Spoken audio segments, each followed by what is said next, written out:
Hey, this is Sky. Welcome to my YouTube channel. It's Sunday morning, bright and early, mind, body, and soul, daily discipline. This is how we get through. Any of you out there that are interested in life coaching and mentoring, go to my website at skyazrael.com. It's spelled just like the YouTube channel. On there you can get a link to get a free chapter. I'm giving away chapter 1 for free of the latest book that I just wrote, The Art of Survival. Let's just get into today's study group. Every Sunday I do a study group for warriors. You see, some of us on this channel are warriors, and we're all about mind, body, and soul, daily discipline. I'm doing this shit with you. This channel isn't monetized. I'm not a content creator, whatever you fucking YouTube idiots call yourselves. I'm just some biker guy with a little bit of free time, making videos, trying to help give back. We do have some weaklings and some wimps on this channel. Oh, how do I know? Because some of you fucks troll me on my own videos. Why do you subscribe to a fucking channel just to troll it? You guys go back to sleep. You can troll the next fucking video when I talk about gangs or biker stories or whatever. This is just for the warriors. So let's get down. I got 5 or 6 things that I want to talk about. We'll see if we can get all of it. The first thing is, you can change your past by shifting your perspective. You can change your past by shifting your perspective. Some of you understand that, some of you don't. Let me explain it. The past feels fixed. You feel like, well, what happened to me happened to me. How could I change the past? I had a traumatic experience. I can't change that. Got beat up with baseball bats and smashed my ribs in. Can't change that. I know people that were molested as children. They're going to tell you, well, I can't change that. I can't change how my father raped me every day. You know. No, you may not be able to change the physical event of what happened. But there's different ways of looking at the past. And a lot of times trauma is left with us. We're stuck on trauma from the past because of our perspective of it. Because we're not seeing it clearly. We're not seeing it from the proper perspective. We may be stuck on anger, stuck on negativity, stuck on shame, stuck on guilt. It's good to go into each one of those emotions, whatever you're experiencing, and hash it out, understand it. This is where life coaches can be helpful. I just wrote a book trying to, with 10 chapters, talk about different ideas that can help you get through some of these things that maybe you're going through. But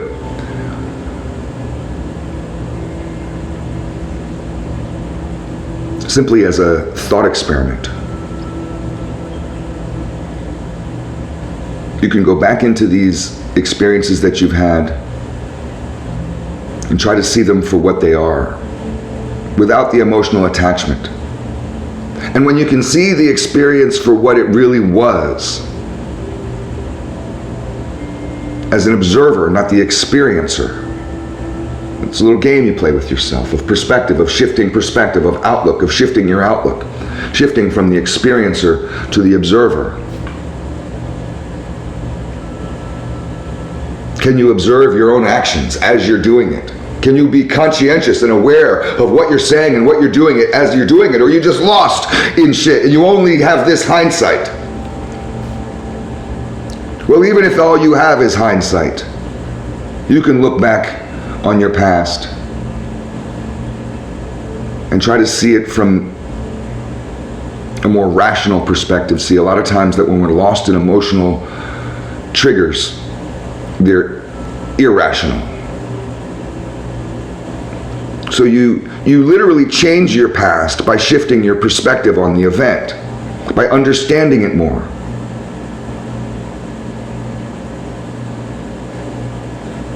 It doesn't mean it didn't happen to you. It just means you see it from a different angle. And seeing something from a different perspective can help you get past that trauma. You want to cure your PTSD? People tell you you can't cure it. You can cure it, but it's going to be painful. You're going to have to shift perspective on your past trauma. Go to the next one. What you do today determines your future. You can determine who you're going to be tomorrow by what you do today. What kind of man will you be in 10 years? I can tell you by what your schedule is today.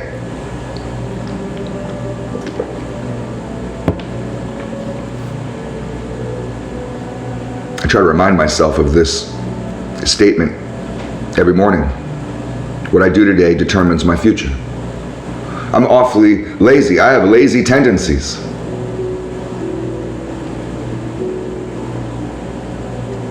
That's why I don't play the lottery. I don't want that payoff, man. You give me that kind of money, I'm just going to go and become some fat, lazy idiot. I don't mind the struggle. I live better in the fire.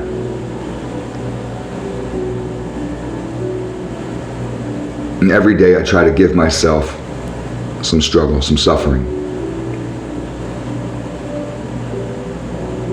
I'm not searching for pleasure, I'm searching for suffering. Some of you don't get it, some of you do. Let's go to the next one.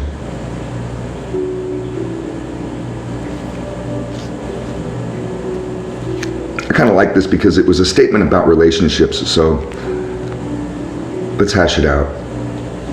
Expect me to be great, but allow me to have flaws. Expect me to be great, but allow me to have flaws. So it's kind of a statement towards your significant other. This is the type of wife that I want, is one that holds me to a great standard, who expects me to be great, who thinks I'm great and expects me to be great. When you're around great people, you expect greatness. You know they're great, you know they have potential.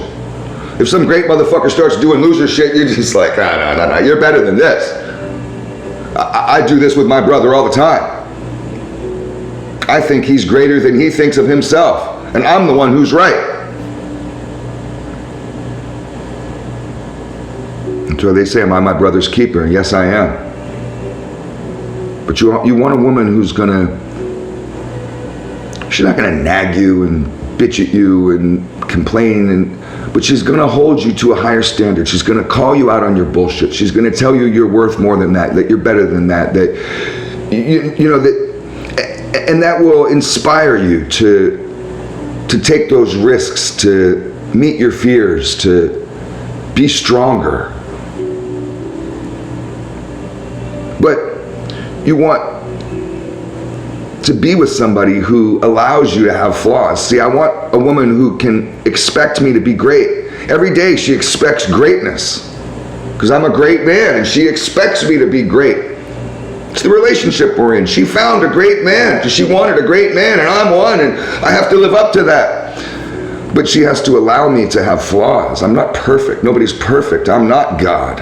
Maybe godlike, made in the image of God, but I'm not God, and I have flaws. Anybody who knows me knows that. I know that. You don't have to tell me. She will have to allow me to fuck up sometimes. Let's go to the next one.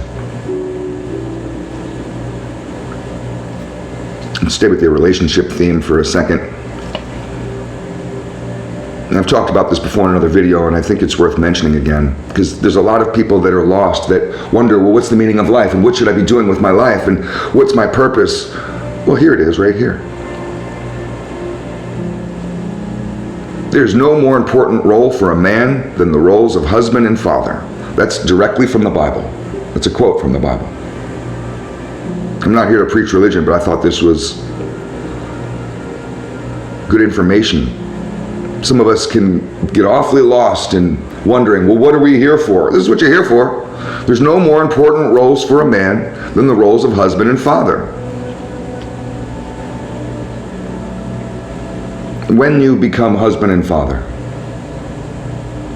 according to Christianity and other religions as well, the Muslim faith and the Jewish faith, this is an idea, a concept that when you are a caring, loving, good husband and father,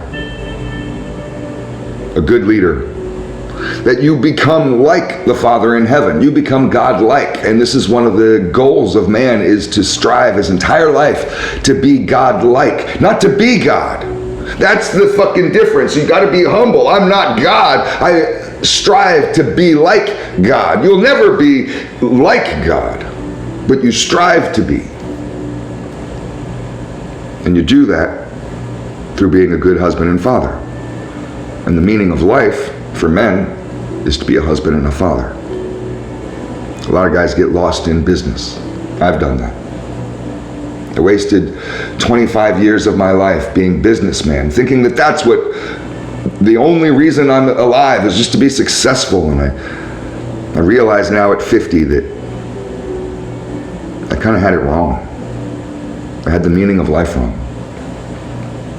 Let's go on to the next one.